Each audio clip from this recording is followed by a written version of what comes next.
The Terminids are one of the current enemy factions in Helldivers 2.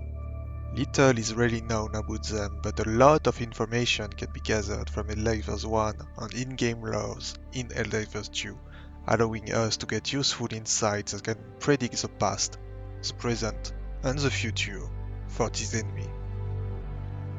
To know them better, let's make a jump in time. 100 years back, to be exact. Welcome to the Terminid history. The year is 2084. The First Galactic War broke out, and Super Earth is fighting on three fronts. One of them is the ancestors of our current enemies, the Bug. They were a species of sentient creatures that existed and evolved for millions of years. Their name is somehow unfit to them because they are obviously crustaceans, eight-legged critters with a large carapace and exoskeleton fighting with claws or mandibles. Named bugs by Super Earth officials to fuel the war propaganda showing them as a mindless plague to eradicate, the discovery of the element 710 in their corpse, able to provide energy for newly acquired technology of faster than light travel, changed humanity's plans on how to deal with them on the war undead. When defeated, the bugs were captured and studied. Specimens deemed worthless or dangerous were eradicated, with the profitable ones, called strains, got cultivated to produce element 710 in gigantic farms, raised to be slaughtered and acquired the precious liquid.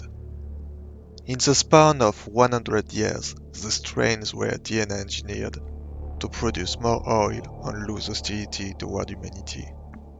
But the DNA of the former bugs proved to be highly unstable, able to sustain unpredictable mutation even in controlled environments, slowly losing their sentience, having now an insectoid arthropod-like corpse with 6 limbs and being victims of inhuman testings.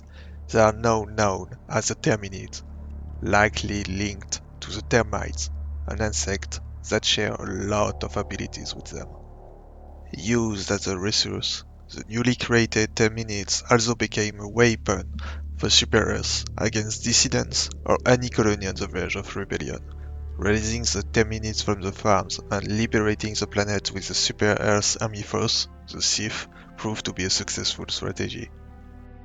We don't really know what started the war in the year 2184.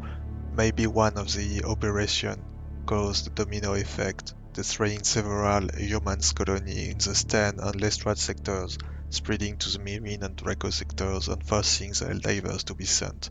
Or maybe the Super Earth officials decided that a common enemy had to appear to unite humanity against the threat. But the situation quickly went out of control. Strains being left alone quickly formed new stable species of Terminids, like Shriekers, and the adaptability of the former bugs proved to be quite an issue, like with the TCS disaster that led to the creation of Meridia's supercolony. What about the future now? Well, with feral monsters highly prone to mutation, the survivability of humanity is now rarely at risk. Our only strategical advantage is that the former bugs leaders, the sentient Hive lords, were reported as extinct at the end of the last war, leaving the species without war commanders, even if a lot of details hint that we may encounter them in the near future. Since no strains of Hive Lord related Terminids were reported by Super Earth, there is a good chance that they were eliminated on sight between the First and the Second Galactic Wars.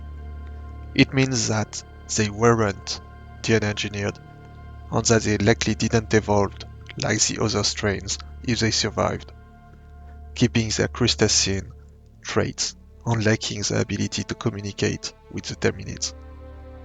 It is heavily implied with the skeletons found on the Earth front.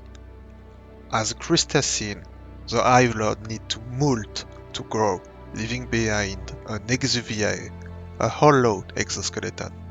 If the remains found when diving are molt from survivors, they are growing.